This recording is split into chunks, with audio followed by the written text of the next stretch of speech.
네, 안녕하세요. 김우탁 노무사입니다. 이번에는 2001년 제3문 기출문제 이제 총론으로 이제 여섯 번째 강의를 한번 진행을 한번 해보도록 하겠습니다. 2001년 문제를 보시게 되면 여기 청년 실업에 대해서 이 처음으로 출제가 됐어요. 자, 이 당시에 이제 청년이었던 분은요, 지금 이 당시 20대 분들은 이제 저처럼 40대가 됐습니다. 그래서 벌써 20년 전인데도 그 당시부터 청년 실업은 우리나라에서 경제적으로 시대적 화두였고요. 그리고 뒤에서 이제 후수를 드리고 다시 설명을 드리겠지만 사실 같은 문제여서 다음에는 뭐 간단하게 설명드리겠지만 여기 보시는 것처럼 2006년에 5년 후에 청년 실업이 또 나왔어요. 근데 여기서 보시면 50점짜리로 나왔고요. 여기서 저희가 이제 하나 이제 반면교사 삼으실게 결국은 기출 문제는 또 나온다라는 거예요. 근데 이게 워낙 이제 고착화된 현상이다 보니까 앞으로 나올진 모르겠지만 관련된 주제가 간접적으로 나온 적은 또 있어요. 언제냐면 작년, 그러니까 2021년에요. 어떤 고용률과 실업률 문제가 나온 거는 사실 이 청년 실업 때문에 나왔다라고 보시면 돼요. 왜냐면 그 사이에 이제 2011년으로 제 기억을 하는데 그 행정고등고시 지금 5급 공채 시험에서요. 청년 실업 문제가 나오면서 고용률 문제가 나온 바가 있습니다. 그래서 그거를 제가 이제 수험서에 실었었고 그게 2021년에 우리 시험에서도 출제가 됐었죠. 자, 그래서 이 청년 실업에 대해서 한번 설명을 드리면요. 요건 가볍게 들으시면 돼요. 제가 에피소드도 좀 말씀드릴게요. 자, 126선에 이제 97번에 2006년 문제로 여기 2001, 2006 있잖아요. 제가 이제 그대로 실어놨는데 자, 여기서 지금 나와 있는 이 해설은요. 자, 이건 제가 한 게 아니라 실제로 출제한 교수님들의 해설이에요. 이게 어떤 얘기냐면 이 당시에 그러니까 2005년, 6년 요때요. 그 우리 시험에 어떤 이 합격자가 절대 평가를 하다 보니까 너무나 이제 등락폭이 크다 보니까 그 당시 그 수험생분들이 이른바 소송을 제기를 했고요. 그 소송을 통해 가지고 최소 인원 합격제가 이제 나왔어요. 그래서 그 당시에 이제 그 최소 인원 합격제에 어떤 그 소송의 어떤 모임의 주축이 됐던 게 여러분들이 알고 계시는 동의 카페였어요. 그래서 그 당시에 이제 그러한 좀 에피소드가 있어서 이게 유일하게 이제 답안이 공개됐던 내용이에요.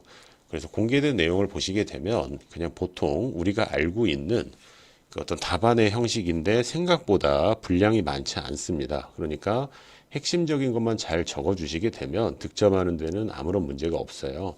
그래서 제가 이제 예전에 현직에서 강의할 때 매년 어떻게 될지 모르기 때문에 자, 이 당시 2006년에 청년 실업의 뜻과 현황을 제시해 달라고 그랬어요.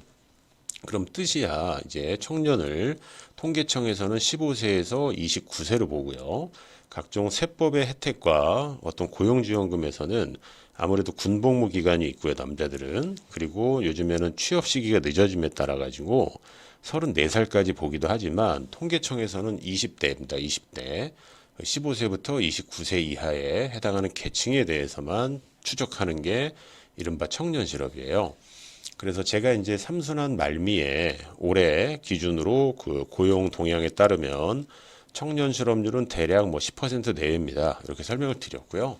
그리고 이 부분이 좀 불안하신 분은 나중에 이제 시험 직전에 통계를 보시고 몇 월 기준 몇 퍼센트 요 정도만 좀 체크하시면 돼요. 자, 그런데 이제 청년 실업의 원인을 이제 수급 측면에서 설명해 달라고 그랬어요. 자, 이거는 나중에 나온다라고 그러면 여기 있는 대목차만 아시게 되면 무조건 만점 게임이에요. 자, 수요 측면이라는 거는 기업의 측면을 얘기하는 건데 일단 불경 일한 해가지고 뭐 한일 관계가 이게 별로 안 좋다. 이렇게 이제 보통 기억을 해달라고 그랬는데요. 일단은 불경기로 인한 노동수의 하방 이동이니까 일자리 감소, 그 다음에 대체 관계에 있는 경력자 중심의 채용, 그리고 뭐 일자리 감소, 한계 기업, 그러니까 이제 돈 없는 기업이 존재한다. 자, 썰렁한 제목이지만 이건 제가 제시한 게 아니라 그 당시 실제로 그 출제했던 교수님들이 채점 기준으로 제시했던 거고요. 그리고 노동 공급은 근로자 측면 혹은 구직자 측면인데 고학력자가 너무나 많다. LS가 우측 이동한다. 인적 자본 투자의 부정합 해서 이제 그 대학 교육과 산업계에서 요구하는 게 너무나 미스매칭이 있다. 그리고 대학 내 그 당시에 취업 알선 시스템이 잘 안 돼 있다. 직업 정보 측면을 얘기를 한 거예요. 그리고 그 다음 페이지 넘어가시면 대책에 대해서도 이제 물어보는데 지금 교재에서는 제가 많은 걸 써놨는데요. 한 뭐 세 가지 정도만 기억하시면 될 것 같은데 원인이 있으면은 당연히 처방이 나올 겁니다. 그래서 학교와 직업 간의 연계 강화, 청년 내일 체험 공제된 지원금 강화, 청년의 눈높이 조절, 요건 듣는 청년층들이 별로 기분이 안 좋은 얘기고요. 그리고 미취업 졸업생에 대한 직업 훈련, 일자리 확충, 이게 뻔한 어떻게 보면 얘기인데 결과적으로 직업 훈련, 그 다음에 4번도 직업 훈련, 눈높이 조절은 직업 정보, 그 다음에 지원금 이렇게 대별을 하실 수가 있어요. 자, 그리고 마지막으로 이 고용 안정성의 저하가 비경제 활동 인구, 청년의 비경제 활동 인구에 미치는 증가에 미치는 영향 이렇게 나와 있잖아요. 자, 이 말은 이 당시에 이렇게 공인노무사가 나와 있었고요. 한마디로 비경제 활동 인구의 증가로 전환되는 실망 노동자 효과를 초래한다라고 그래서 이 부가 노동자 효과와 반대되는 실망 노동자 효과까지 물어본 적이 있어요.